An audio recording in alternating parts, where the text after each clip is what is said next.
अस्सलाम वालेकुम स्टूडेंट्स, कैसे हैं आप सब स्टूडेंट्स। हम अपना उर्दू का काम शुरू करने लगे हैं, तो सबसे पहले ओपन कर लें प्लानर।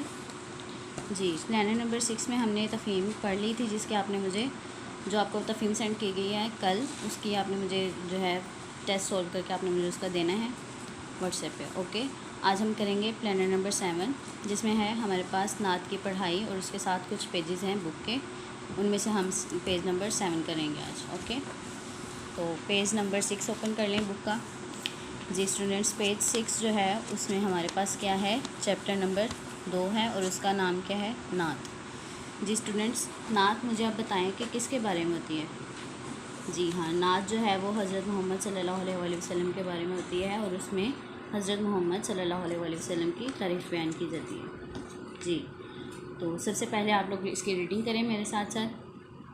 हर एक मुकाम से है ऊंचा मुकाम उनका, सादिक हैं वो अमीन हैं, अहमद है नाम उनका, इस्लाम बन के पहुँचा घर घर पैगाम उनका, कलमा पढ़े मुसलमान हर सुबह शाम उनका, सब मुश्किलों का हल है दीनी निज़ाम उनका।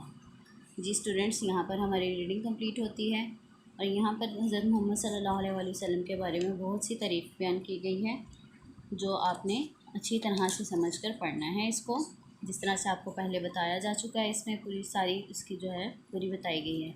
और उसके बाद आपने क्या याद करना है, इमला के अल्फाज। अब इमला के अल्फाज देख लें आपके पास कौन कौन से हैं। मुकाम, ऊंचा, सादिक, अमीन, इस्लाम, पहुंचा, पैगाम, मुसलमान, मुश्किलों और निज़ाम। जी स्टूडेंट्स, ये हैं इमला के अल्फाज। इनकी आपने बार बार प्रैक्टिस करनी है ताकि आपकी इमला जो है वो बेहतर से बेहतर हो जाए। और साथ हम अब पेज नंबर 7 पढ़ेंगे। पेज 7 पर हमारे पास इसकी ऑब्जेक्टिव है। कुछ क्वेश्चंस मैं आपसे पूछती हूँ, आप लोगों ने, आई होप कि आप लोगों ने याद किया होगा। क्वेश्चन नंबर 1 है, नात में आप सल्लल्लाहु अलैहि वसल्लम की कौन सी खूबियों का जिक्र आया। जी हाँ, नात में आप सल्लल्लाहु अलैहि वसल्लम की खूबियों का जिक्र आया, जिनमें से सादिक और अमीन। सादिक और अमीन बताया गया, यानी वो बहुत सच्चे और ईमानतदार थे। उसके बाद आप सल्लल्लाहु अलैहि वसल्लम ने घर घर क्या पैगाम पहुंचाया। जी हाँ, आप सल्लल्लाहु अलैहि वसल्लम ने घर घर इस्लाम का पैगाम पहुंचाया। सब मुश्किलों का हल क्या है। जो आप सल्लल्लाहु अलैहि वसल्लम ने दीनी निज़ाम जो है वो फैलाया, वही हमारी सब मुश्किलों का हल है। उसके बाद MCQs हैं, जिनका आपने करेक्ट ऑप्शन पर टिक करना है। नबी सल्लल्लाहु अलैहि वसल्लम का मुकाम ऊंचा है सब नबियों से, सब इंसानों से, फरिश्तों से, हर एक से। जी हाँ, हर एक से। इस्लाम का पैगाम पहुंचाया घर घर, डगर डगर, नगर नगर या शहर शहर।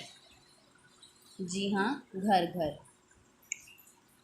नेक्स्ट है, मुश्किलों का हल है पैसे में, दीनी निज़ाम में, ताकत में या तरक्की में। जी हाँ, दीनी निज़ाम में। अब हमारे पास खाली जगह है जो जिनके लिए अल्फाज हमें दिए गए हैं।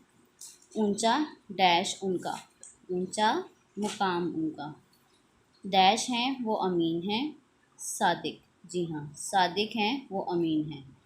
सब मुश्किलों का हल है, क्या हल है सब मुश्किलों का, दीनी निज़ाम। जी, तो स्टूडेंट्स, आपने इसको पूरी ऑब्जेक्टिव को अच्छी तरह याद करना है, इमला के अल्फाज अच्छी तरह याद करने हैं, उनकी बार बार प्रैक्टिस करनी है और इसको रीड भी करना आपने बार बार, ताकि आपकी रीडिंग और इमला जो है वो दोनों बेहतर हो जाए।